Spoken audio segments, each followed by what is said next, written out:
Dneska uvařím vynikající risotto. Ahoj, já jsem Kubíček a můžeme jít na to, myslím, na vaření.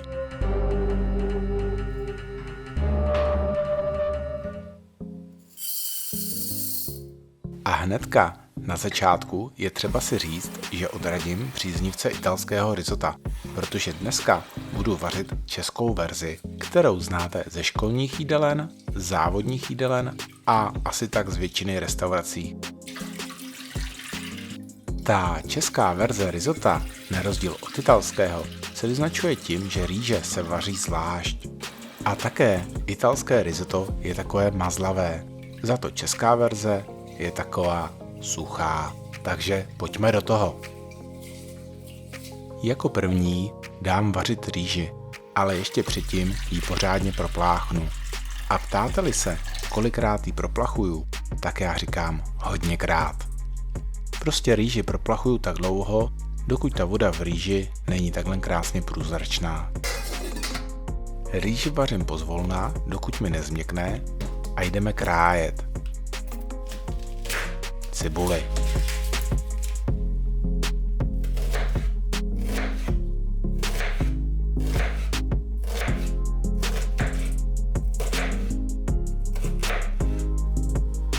Takže cibuli nakrájím na drobné, ale opravdu drobné kostičky. Ještě je potřeba dodat, že dneska vařím risotto zhruba asi pro 6 lidí, tedy cibuli do risota dávám velkou.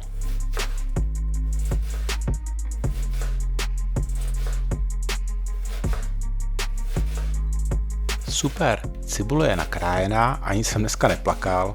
Pokud ta cibule je taková pálivá, že vás štípou od ní oči, tak ten nůž často omývejte ve vodě, a nebo ještě se říká, že když budete hodně pít vodu, tak vám to taky pomůže. Nevím, no.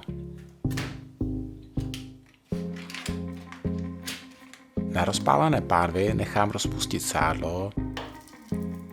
Ještě se dá taky použít rostlinný olej. To je asi taky jedno. A přidám pokrájenou cibulku, kterou nechám jemně orestovat.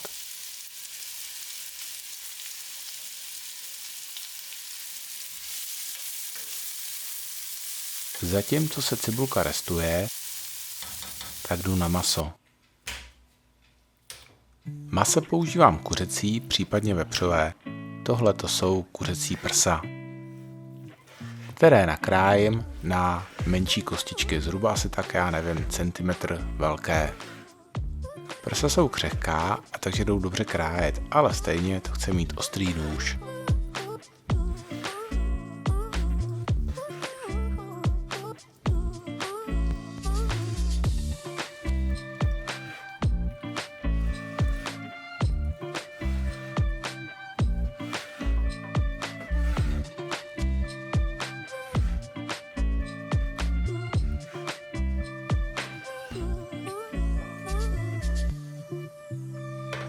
Zatímco jsem krájel maso, tak se cibulka orestovala.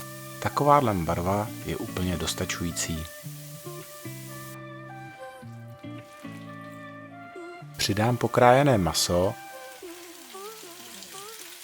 které také orestuji, nebo spíš osmahnu, tak, aby už nebylo růžové, ale krásně hnědé.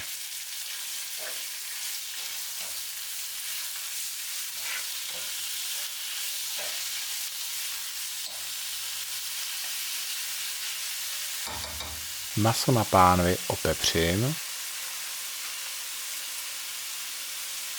a přidám půlku lžičky soli. Vše to důkladně promíchám a maso nechám ještě restovat.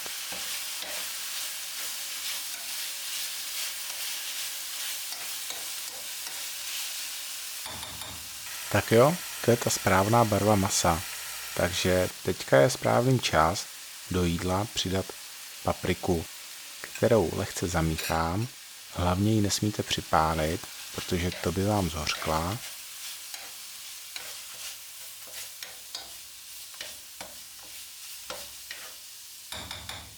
A hnedka tu papriku odleju polovinou vývaru.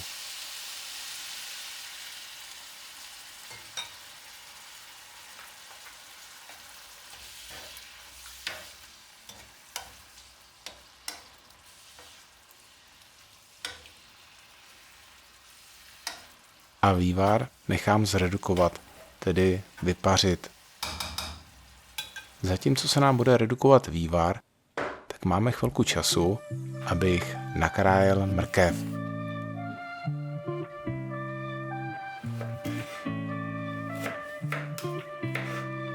Tak k mrkvi opravdu nemám co říct, prostě krájení.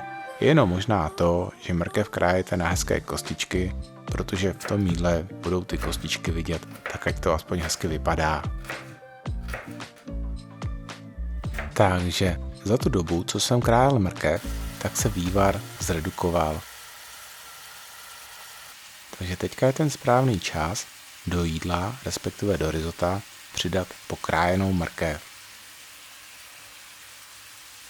A protože mrkev je poměrně tvrdá, tak je potřeba ji chviličku podusit, aby změkla. Takže risotto zaliju druhou polovinou vývaru a ten nechám zredukovat vlastně po druhé.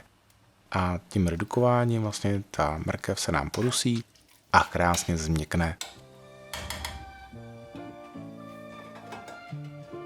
A zase, než se vývar zredukuje, tak máme chviličku času, aby jsme si nastrouhali sýr. Já používám Eidam, sem dávám 30%.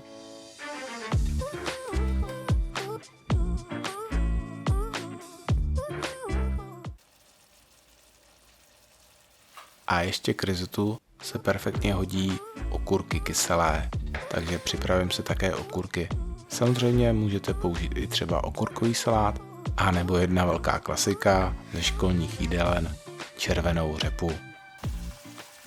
Super, vývar už se trošku zredukoval, nemusí se vypařit úplně, stačí jenom, aby tam zůstala taková hustá šťáva a to je ten správný čas přidat hrášek,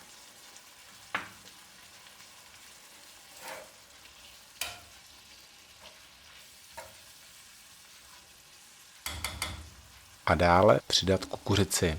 Hrášek a kukuřici používám zavařenou, ale druhá varianta je použít hrách a kukuřici zamrženou. Oboje to má své nevýhody, když to máte zavařené, tak to je trošku nasládlé, ale je to chutnější, ale když to máte mrazené, tak ta mražená zelenina je taková bez chuti. Ale aspoň tam nemusíte sypat tolik soli, takže to nechám na vás, jestli použijete zamraženou nebo zavařenou zeleninu. Každopádně kukuřici a hrách jen tak spíš v tom jídle ohřejte. Vůbec to nějak nevařte dlouho, taky ono by se vám to mohlo rozvařit a to by potom asi nikomu moc nechutnalo. Výborně, už to skoro je, už jenom přidáme rýži, která se nám během toho našeho krájení a smažení a redukování dodělala a pořádně to zamíchám. A teďka pozor, teďka jedna důležitá věc, možná jsem měl říct hnedka na začátku, na to smažení si vemte nějakou větší pánev, protože je velká chyba, když tu směs masa a zeleniny s rýží smícháte někde v nějaký míse. Ideální to je smíchat na té pánvice, protože tím se ta rýže dokonale obalí a vlastně využijete všechnu tu šťávu, která by vám jinak mohla zůstat na té pánvice, kdybyste to míchali někde na míse. A ještě závěrečná ochutnávačka, jestli risottu něco nechybí.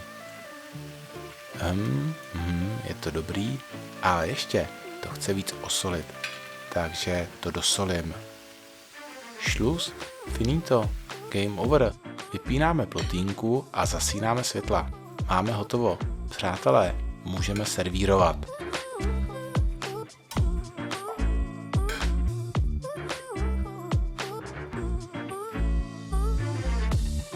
Já myslím, že dnešní oběd se opravdu povedl, takže dobrou chuť a někdy jindy zase uvaření.